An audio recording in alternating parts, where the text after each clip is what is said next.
and welcome to Eduply. This is the session on intellectual curiosity.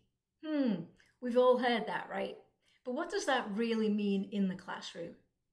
Intellectual curiosity is that innate desire to know more, to be driven to learn more, but to know there may not always be answers, that you are part of the process of finding the answer. What does it involve from our kids? It involves lots of probing questions for them to think about how things have come together or how they could be taken apart.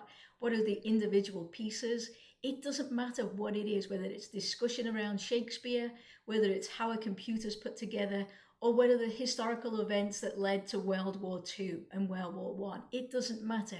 It's the probing ideas. Seeking deeper insights is what drives intellectual curiosity, to foster the knowledge of something new and different, and to keep moving forward to make sure that the kids know that their activity, their response to the activity has a relevance and matters. As the kids do this, they develop a greater understanding of how to think more critically, and they start to realize how all the different parts of the world come together.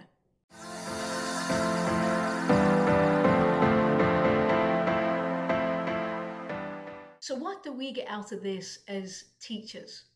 We give our kids the skills to be more adaptable, to realize that there doesn't have to be one answer to everything.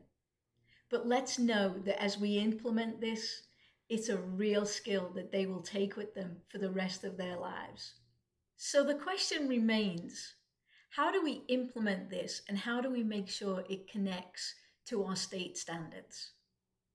I know you've heard this before, but let's encourage a greater sense of inquiry.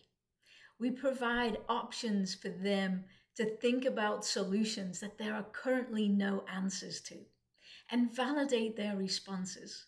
And you'll find that once you start validating and asking additional questions, they'll start to think in a deeper, more interactive way. That is the skill of intellectual curiosity.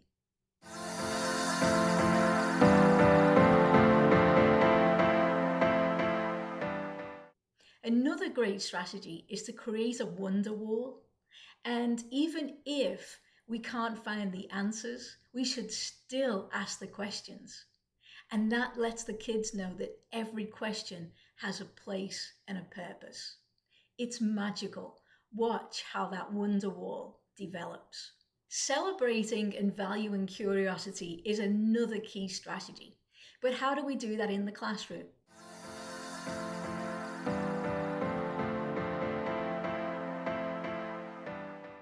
There could be a recognition each day for the question that was possibly the most curious or the most different or the most random question. Celebrate it, take a moment and see how that starts to infiltrate into the lessons. As your students get more and more curious, they'll also start bringing more things in to share with you, things they've had, conversations they've had at home, little artifacts. They themselves celebrate that, celebrate the fact that even outside of school, they're curious. Another way is to involve stories of curious individuals, people who have done deeper research, who've made inventions, discoveries, because what that tells you is that when those folks started, it was only their intellectual curiosity that moved them forward to make the world a better, stronger place today. Ultimately, their curiosity was driven. And when curiosity is driven, activities, answers, and all other goodness is usually produced.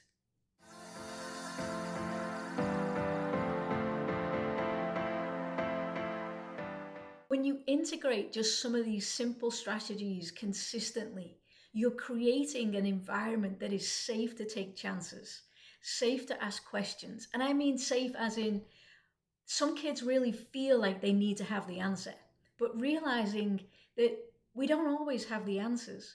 You're creating an environment of intellectual curiosity that will drive momentum forward. And that is such an enriching experience for our kids. So let's give them that skill. Let's practice it in school so they can take it into the real world.